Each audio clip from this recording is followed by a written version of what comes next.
এবার হাতুড়ি সিং এর উপর খেপেছেন বাংলাদেশের বিসিবির প্রেসিডেন্ট নাজমুল হাসান পাপন। তিনি বলেন, কতটা অযোগ্য কোচ হাতুড়ি সিং। ইন্ডিয়ার মতন দলের সাথে মাত্র 2 জন ফাস্ট বোলার নিয়ে মাঠে নামায় বাংলাদেশ দলকে। তাসকিনের এর মতো বোলারকে দল থেকে বাদ দেওয়া হয়। ব্যাটিং উইকেট যেন অধিনায়ক শান্তকে দিয়ে টসে জিতে বোলিং নেওয়ায়। নিশ্চয় ইন্ডিয়াকে জেতানোর জন্য হাতুড়ি সিং এর পরিকল্পনা সাজিয়েছে। সে কতটা অযোগ্য কোচ হলে বলতে পারে দ্বিতীয় রাউন্ডে ওঠা আমাদের লক্ষ্য ছিল, তা পূরণ হয়ে গেছে। তার মানে কি আমাদের আর না জিতলেও চলবে?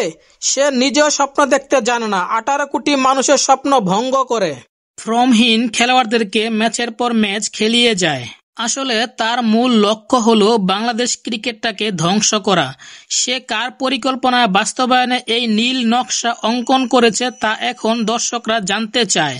সে সুকৌশলে সাকিব এবং তামিমকে দ্বন্দ্ব লাগিয়ে তামিমকে বাদ দেওয়ার পরিকল্পনা করেছে।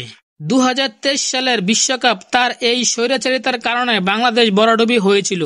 রকিবুল হাসান তো বলেই দিয়েছে, হাতুড়ি সিং ও তার ছেলে জুয়ারিদের সাথে মিলে বাংলাদেশ ক্রিকেটটাকে ধ্বংস করতে এসেছে।